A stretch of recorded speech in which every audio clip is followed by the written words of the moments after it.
World test. World athlete ભારતીય ટેનિસના વૈશ્વિક ambassador વિજય અમૃતરાજ. રમતના મેદાનથી માંડી હોલિવૂડની ફિલ્મોમાં ડંકો વગાડ્યો. વિજય અમૃતરાજ. ભારતીય ટેનિસના ઇતિહાસમાં જ્યારે પણ એવા ખેલાડીની વાત આવે છે જેમણે આંતરરાષ્ટ્રીય સ્તરે ભારતનું નામ રોશન કર્યું હોય ત્યારે વિજય અમૃતરાજનું નામ સૌથી પહેલાં લેવામાં આવે છે. 14 ડિસેમ્બર 1953ના રોજ ચેન્નાઈ, હાલ મદ્રાસમાં જન્મેલા વિજય અમૃતરાજે માત્ર ટેનિસ કોર્ટ પર જ નહીં પરંતુ રમતગમતની દુનિયાની બહાર પણ વિશિષ્ટ ઓળખ બનાવી છે.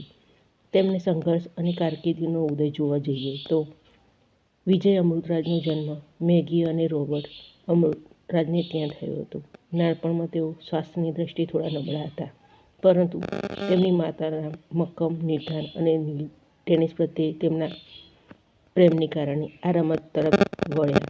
તેમના ભાઈઓ આનંદ અમૃતરાજ અને અશોક અમૃતરાજ પણ ટેનિસના જાણીતા ખેલાડીઓ રહ્યા છે. 1970ના દાયકાની શરૂઆતમાં વિજયે આંતરરાષ્ટ્રીય સ્તરે પોતાની પ્રતિભા બતાવવાનું શરૂ કર્યું. 1973ના એ વર્ષ હતું જ્યારે વિજય અમૃતરાજે ટેનિસ જગતને હચમચાવી દીધું હતું. તે વર્ષે તેઓ વિમ્બલ્ડન અને યુએસ ઓપન બંનેની ક્વાર્ટર ફાઇનલ સુધી પહોંચ્યા હતા. તેમની રમતની શૈલી ખૂબ જ આકર્ષક હતી. ટેનિસ જગતના દિગ્ગજો સામે ટક્કર કેવી રીતે ઝીલી તે વિશે જોઈએ તો વિજય અમૃતરાજની સૌથી મોટી ખૂબી એ હતી કે તેઓ વિશ્વના મહાન ખેલાડીઓને હરાવવાની ક્ષમતા ધરાવતા હતા, જેમણે જીમી કોનર્સ, બ્યોર્ન બોર્ગ અને જોન મેકએનરો જેવા દિગ્ગજો સામે વિજય મેળવ્યો હતો.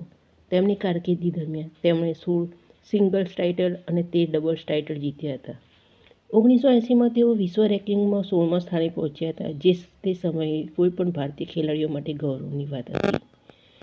ડેવિસ કપમાં તેમનું પ્રદાન જોઈએ તો ભારત માટે ડેવિસ કપમાં વિજય અમૃતરાજનું યોગદાન અતુલનીય છે. તેમના નેતૃત્વમાં અને તેમના ભાઈ આનંદ અમૃતરાજના સાથથી ભારત 1954 અને 1987માં ડેવિસ કપની ફાઇનલ સુધી પહોંચ્યું હતું.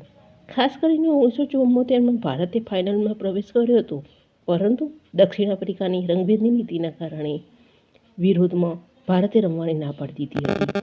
વિજય અમૃતરાજે હંમેશા રમતની સાથે નૈતિક મૂલ્યોને પણ મહત્વ આપ્યું હતું. બહુમુખી પ્રતિભા તેમની એટલી સરસ હતી કે જોઈએ કે ટેનિસમાંથી નિવૃત્તિ લીધા પછી પણ વિજય અમૃતરાજ ક્યારેય લાઇમલાઇટથી દૂર રહ્યા નથી. તેમના પ્રતિભાશાળી વ્યક્તિત્વના કારણે તેમને હોલિવૂડમાં પણ કામ કરવાની તક મળી. 1983માં જેમ્સ બોન્ડની પ્રખ્યાત ફિલ્મ ઓક્ટોપસમાં તેમણે કામ કરેલું હતું, જેમાં તેમણે બોન્ડના સાથીદારની ભૂમિકા ભજવેલી હતી. આ ઉપરાંત તેઓ સ્ટાર ટ્રેક જેવી ફિલ્મોમાં પણ જોવા મળ્યા હતા. સામાજિક ક્ષેત્રે પણ તેમનું પ્રદાન નોંધપાત્ર છે. તેમને સંયુક્ત રાષ્ટ્ર દ્વારા શાંતિના દૂત તરીકે પણ નિયુક્ત કરવામાં આવ્યા હતા. તેઓ મહિલાઓ અને બાળકોના અધિકારો માટે તેમજ એઇડ્સ જેવી બીમારીઓ સાથે સામેની જાગૃતિ લાવવા માટે પણ સતત કાર્યરત રહ્યા છે. તો આપણે જોયું કે ભારતીય ટેનિસના વૈશ્વિક એમ્બેસેડર વિજય અમૃતરાજ.